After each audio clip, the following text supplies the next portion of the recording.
Capítulo 3. Vampirismo. Usufruir sem contribuir. Felipe acorda.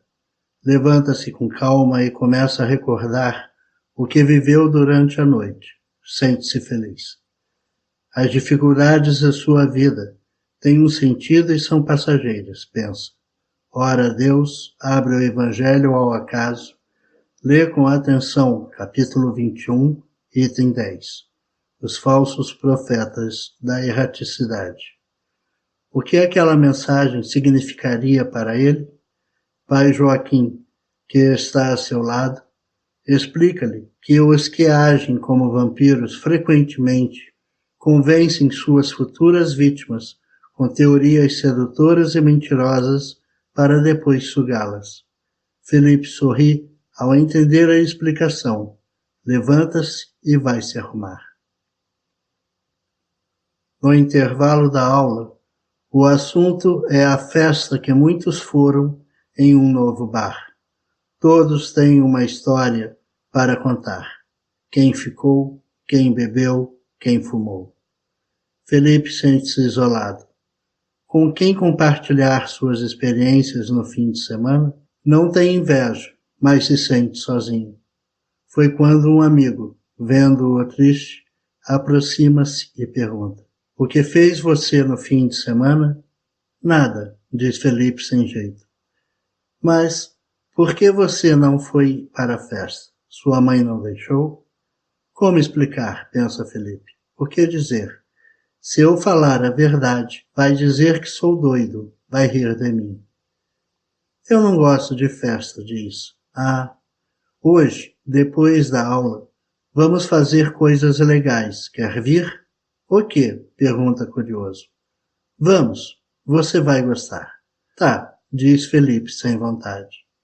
Na saída do colégio, Clístenes e outros amigos aguardam Felipe. Chamam-o e vão para a casa de Clístenes. Seus pais estão viajando e sua tia só volta à noite. Ao chegarem, a festa já está organizada. Garrafas de bebida, cigarros e música. O clima é de euforia. Felipe fica desconcertado. Senta e afunda em uma poltrona. Quer participar, divertir-se, ficar mais próximo dos amigos. Por outro lado, sabe que esse não é o melhor caminho. O conflito que vive é doloroso. Não quer ser esquisito, o chato da turma, mas sabe o que tudo aquilo significa espiritualmente. Clístenes interrompe os pensamentos de Felipe, estende a mão dizendo: "Vamos, só falta você. Tem que virar." Todos riem. Felipe treme. Pega o copo com a mão trêmula. "Vamos, vamos", dizem os amigos. Felipe bebe tudo de um só gole. Todos riem e aplaudem. Alguns espíritos vampirescos também gargalham. Felipe sente-se bem, sente-se forte.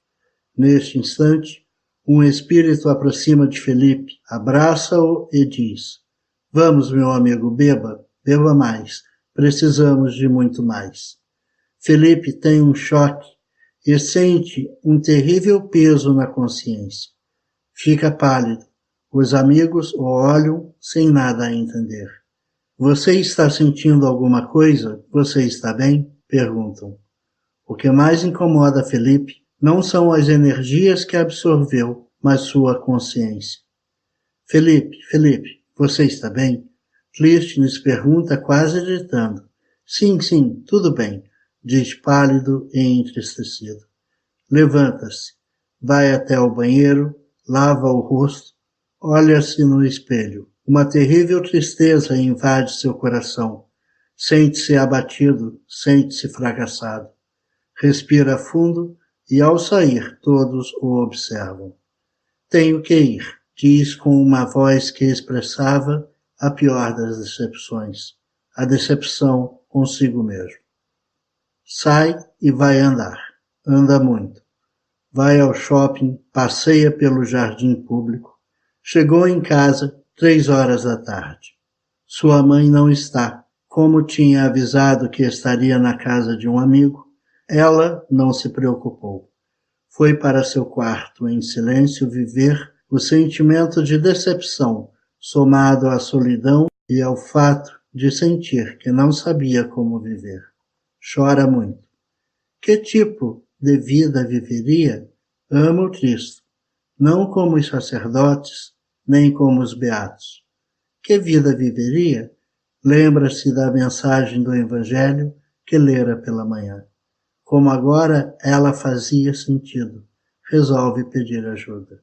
Ora com fervor, pede de coração uma orientação espiritual. Abre com fé o Evangelho segundo o Espiritismo ao acaso e com espanto vê a mensagem do capítulo 12, item 10, o homem do mundo. Lê com atenção. Entende que o Espiritismo não defende o isolamento, mas também não incentiva os desequilíbrios. Mas quem seriam seus amigos? Com quem conviveria? Como seria seu lazer? Não teria direito às alegrias que todos têm? Sentindo-se triste, deprimido e revoltado, ora e adormece. Vê-se transportado para a casa de Clístenes. A festa continua, mas no ângulo espiritual o espetáculo é terrível.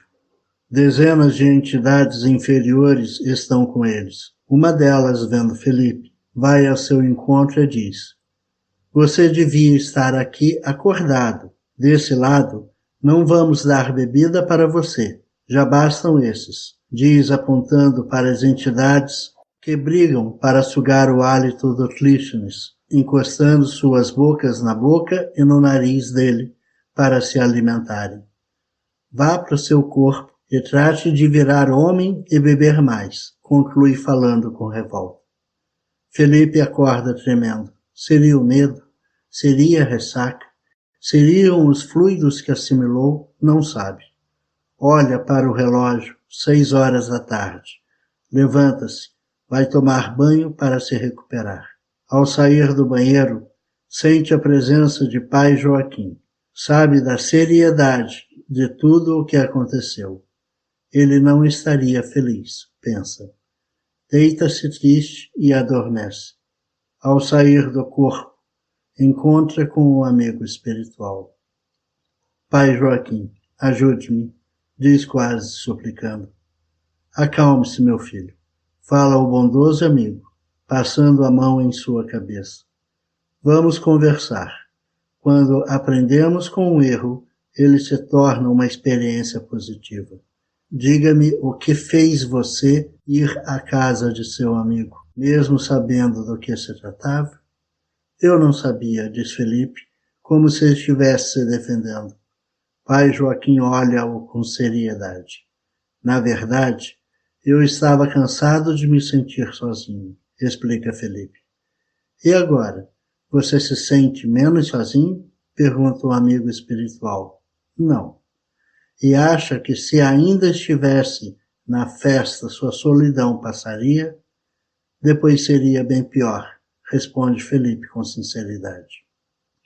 Meu filho, apenas fugir do mal não irá trazer conforto ao seu coração, mas evitar repetir os vícios inferiores é o começo de sua redenção. Você entende? Repetir? Sim, repetir. Todos que ali estão e alguns outros amigos do colégio formam um grupo que por muitos séculos cultiva vícios infelizes. Continuar trará seríssimas consequências. Que consequências? Na medida em que essas experiências são cultivadas, os vícios do passado são despertados. Esses impulsos milenares que deveriam ser reeducados somam-se aos das companhias espirituais por meio da sintonia do vício. Quando isso acontece, vícios milenares despertos e obsessão, é quase impossível solucionar o problema em poucos séculos.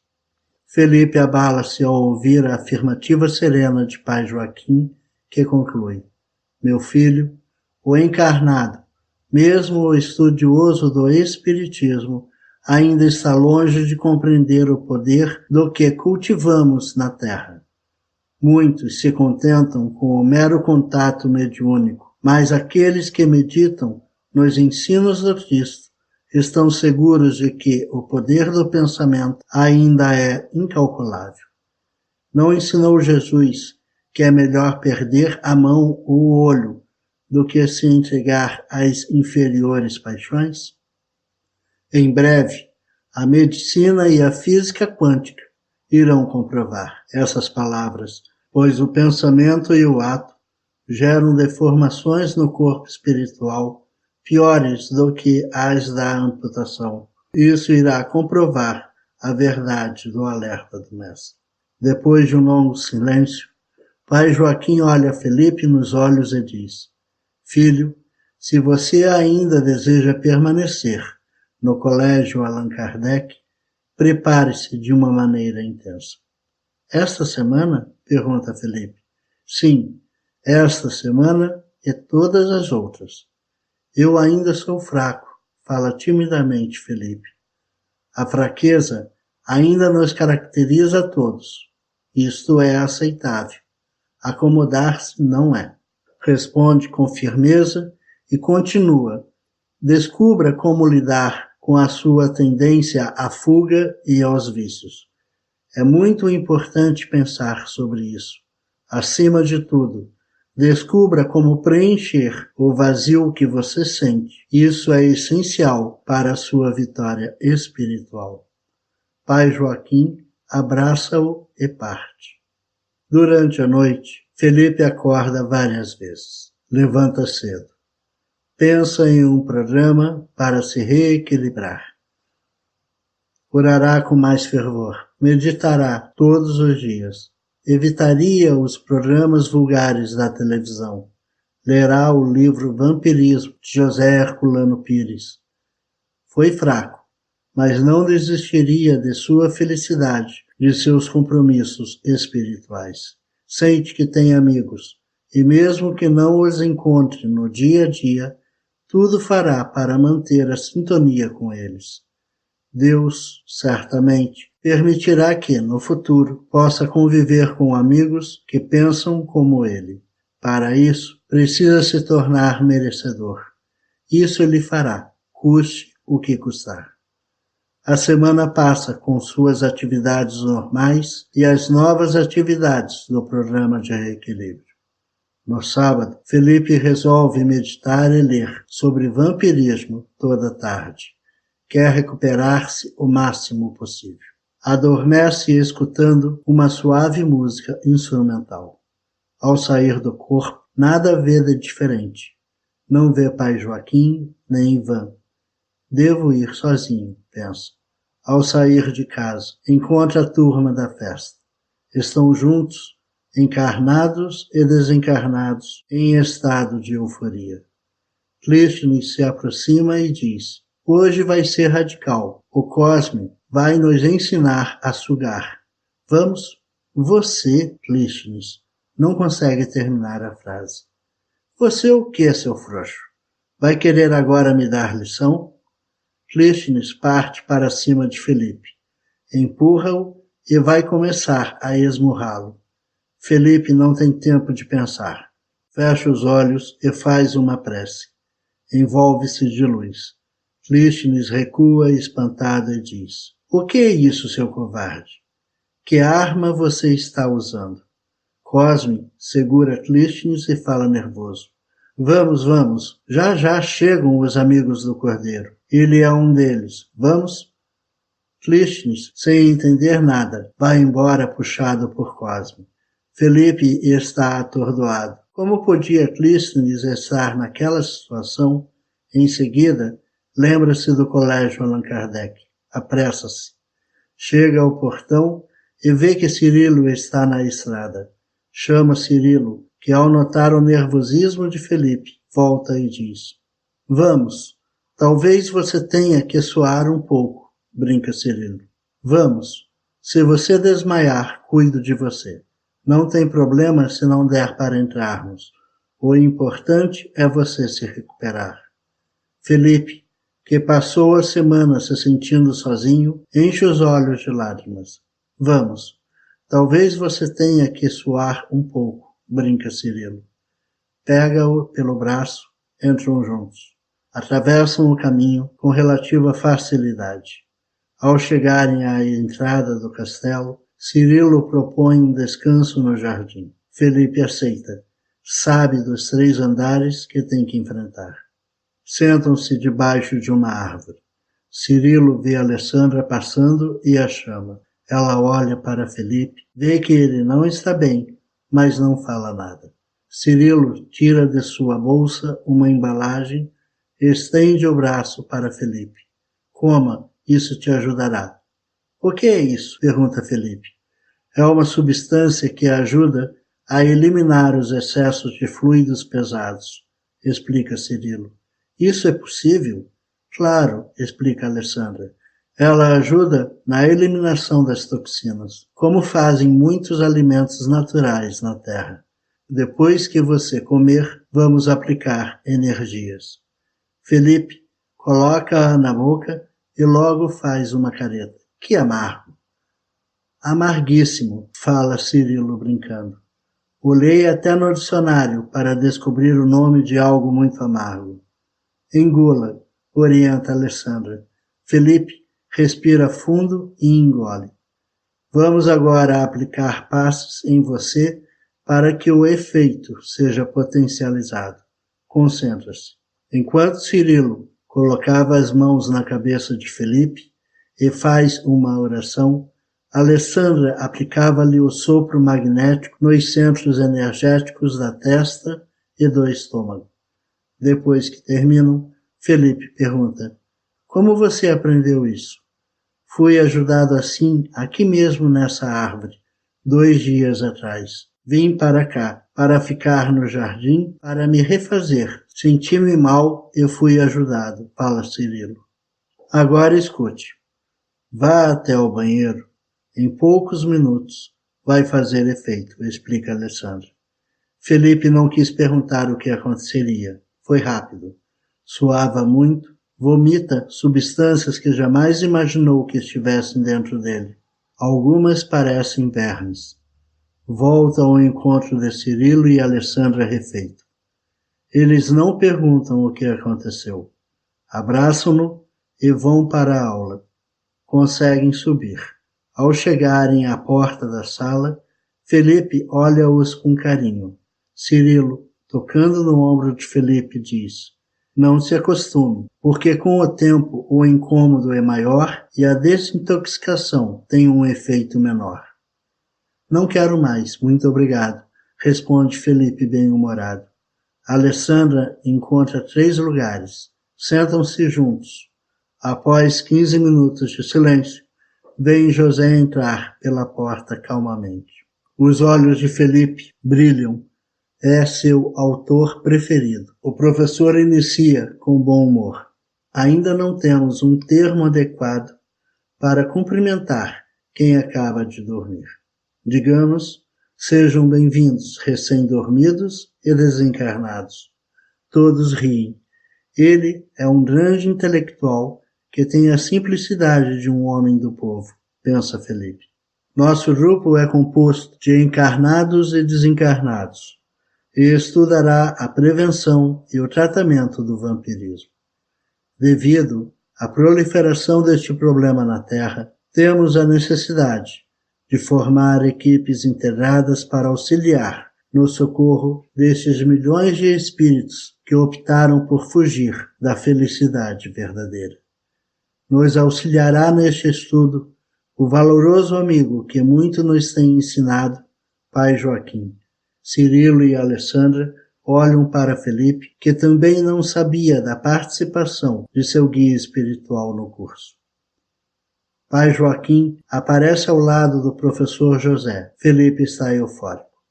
Pai Joaquim abraça o professor. Explica aos alunos que muitas vezes em socorros espirituais é necessário saber tornar-se invisível e mostrar-se apenas na hora adequada. Ele silencia. Todos sabem que é o momento da prece. Pai, Ajuda-nos a superar a ilusão das aparências. A voz de Pai Joaquim é intensa, cheia de força e convicção. Ajuda nossos irmãos que vivem fascinados com as aparências exteriores. Nosso mestre, pobre filho de carpinteiro, nos ensinou que o teu reino não vem com as aparências externas, mas nossos irmãos não se esquecem do fascínio do ouro e da falsa beleza. Não conseguem superar o apego. Matam, traem e mentem para mostrar que são melhores por fora. Muitos desprezam a simplicidade. Muitos não querem ver a beleza da natureza, que é tua obra, e atiram-se em busca da sintonia destruidora. Vampirizam a natureza ao invés de amá-la. Vampirizam os irmãos fracos ao invés de ampará-los. Vampirizam os encarnados nos lares que se esquecem do teu amor.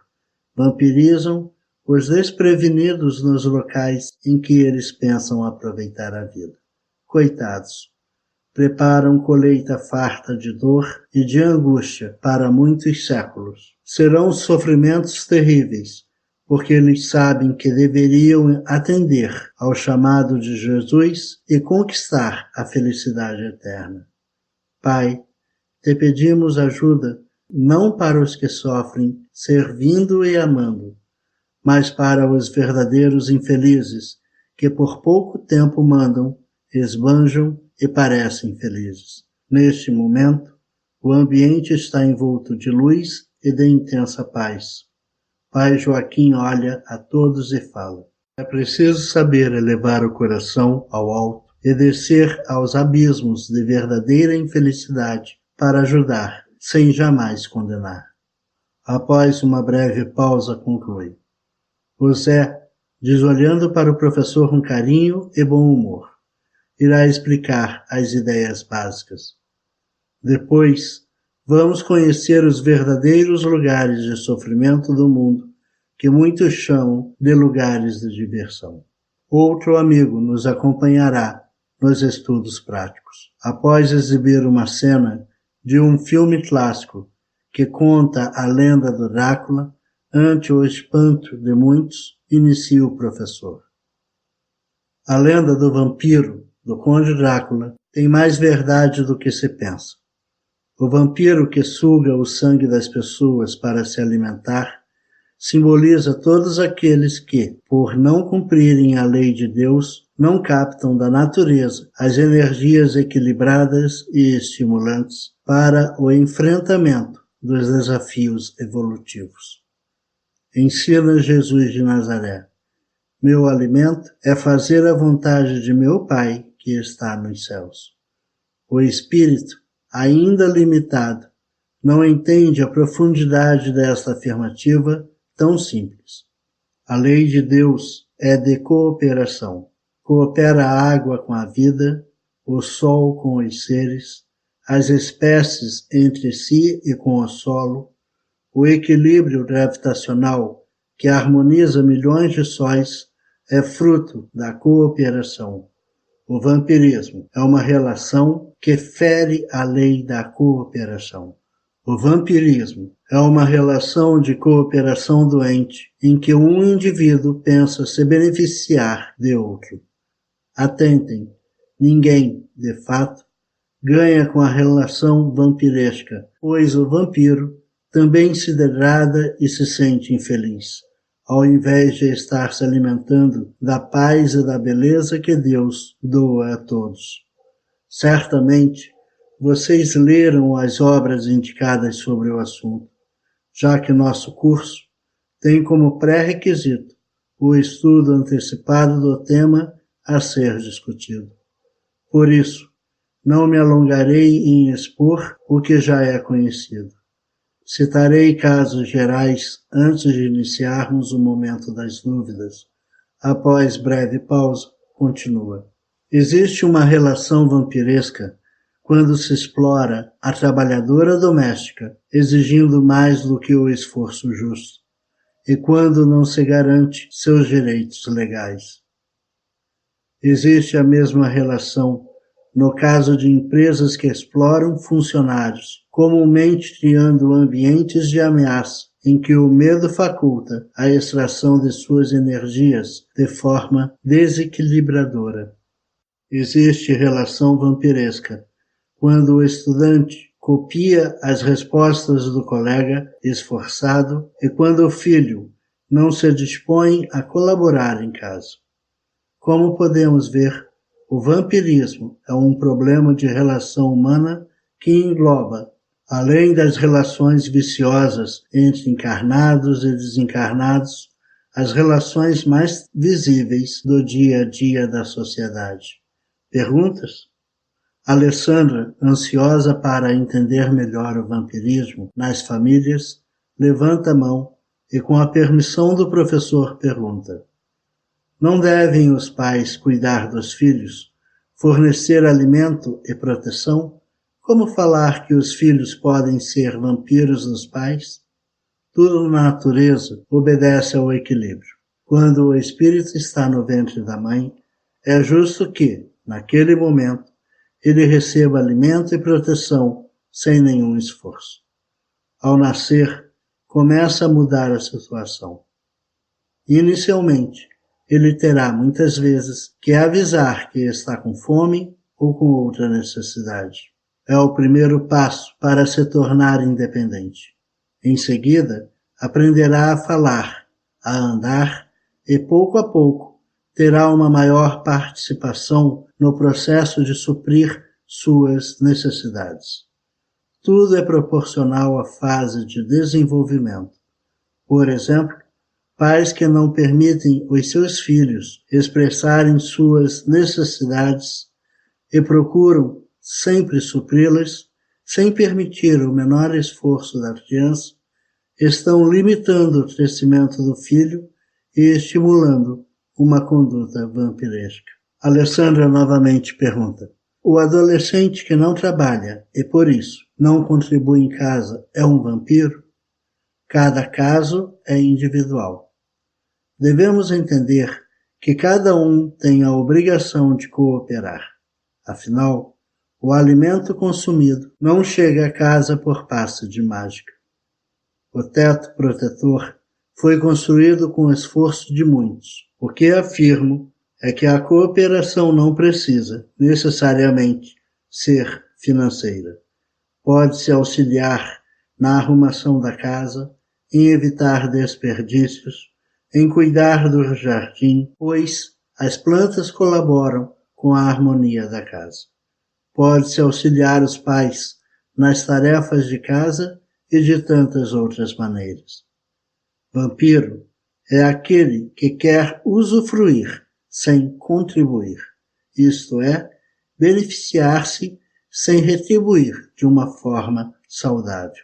Aqueles que pedem ajuda, como os mendigos, que não têm como retribuir, são vampiros? Pergunta uma senhora de 50 anos. Há muitas formas de retribuição. Vejamos um exemplo. O espírito que está em uma situação de miséria por total falta de alternativa e que, ao receber ajuda, retribui com sentimentos sinceros de gratidão no momento e, posteriormente, com sua dedicação, não é, de forma nenhuma, um vampiro. É o caso estudado por Allan Kardec em O Céu e o Inferno, intitulado Mendigo Max. Podemos sintetizar da seguinte forma: aquele que retribui com os meios que possui está agindo conforme a lei de Deus. Aquele que quer se beneficiar sem retribuir com o bem é vampiro encarnado ou desencarnado. Após breve pausa, continua. Há apenas uma forma de prevenir o vampirismo: ser justo em nossa relação, dar a cada um o que tem direito e não se permitir relações de dependência com encarnados ou com desencarnados. É da lei de Deus. Devemos crescer em responsabilidade e em autonomia. Jesus ensina a cada um segundo as suas obras, Aquele que quer ou aceita mais do que tem direito torna-se vítima do vampirismo de encarnados e desencarnados. Um jovem de aparência síria indaga: como explicar o vampirismo sexual? O prazer e a dor são experiências naturais que todos devem experimentar. Quando o espírito, por fraqueza e medo, não aceita suas dores e quer ter mais prazer do que o limite natural, vincula-se a vampiros e torna-se vampiro. Normalmente, o vampirizado também é um vampiro de outras pessoas. Assim eles se alimentam e se degradam mutuamente. A busca do prazer em excesso, seja na alimentação ou no sexo, gera vínculos espirituais perniciosos. A sexualidade, hoje, é a maior fonte de perturbação no mundo da matéria densa e em seus arredores espirituais. Uma vez desarmonizada as energias da vida, o espírito tende a se degradar em outros vícios. Por isso, os espíritos inteligentes da espiritualidade inferior tanto investem no desequilíbrio sexual. Que meio devemos utilizar para não nos vincular ao vampirismo sexual? Pergunta uma jovem francesa. Os vampiros que estimulam esses acontecimentos deprimentes na Terra compreendem que para melhor gerar um ambiente de loucura e de vampirismo é necessário incentivar as ideias que mascaram os desequilíbrios e que dificultam o socorro às suas vítimas. Esse é o motivo de tantas campanhas pela licença social, para que todos possam viver tudo que lhes dá prazer. São escritores, acadêmicos, artistas e intelectuais envolvidos por esses espíritos para disseminar a ideia da normalidade da loucura. A primeira prevenção, e a mais importante, é examinar os fatos. Observem as pessoas que defendem esses equilíbrios sem as maquiagens mentirosas da mídia. São elas realmente felizes? O que elas têm além da fama? São portadoras de paz e de lucidez ou são exemplos de desequilíbrios e angústias que mascaram com o consumo de drogas e com hábitos deprimentes? Não aceitar como normal as doenças comportamentais da moda é um passo decisivo. No mundo, vocês ainda são minorias, mas não é melhor ser uma minoria saudável do que uma maioria dementada a caminho dos abismos de dor? Como diferenciar as modas doentes do que é saudável? Indaga um jovem africano. A verdade é universal. Observe o comportamento de todos os espíritos verdadeiramente evoluídos para ter um parâmetro real. Por exemplo, nunca um espírito evoluído quis apropriar-se do que não era seu. O comum é que ele compartilhe o que é seu. Neste caso, lembro-me de Mahatma Gandhi, que afirma que na dúvida deve-se adotar a decisão que beneficia mais o outro do que a si mesmo. Jesus, ao dialogar com o moço rico, não aceita sequer um elogio indevido.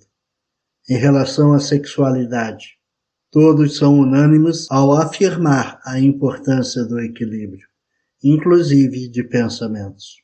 Gandhi teve uma vida conjugal por décadas, sempre orientada pelo respeito e equilíbrio. Jesus ensina o cuidado com os pensamentos em relação aos desejos sexuais. O pensamento é que cria a sintonia, estimula os desequilíbrios ou reequilibra o espírito. Atrai a companhia dos vampiros ou dos bons espíritos. Portanto, quem quer que estimule uma conduta sexual promíscua, sem compromisso e ética, independente de títulos acadêmicos ou de fama social, está em posição contrária aos ensinos espirituais elevados de todos os tempos. Está opondo-se aos profetas, aos essênios, aos grandes sacerdotes egípcios e aos sábios do hinduísmo e do budismo, e principalmente à lei de Deus.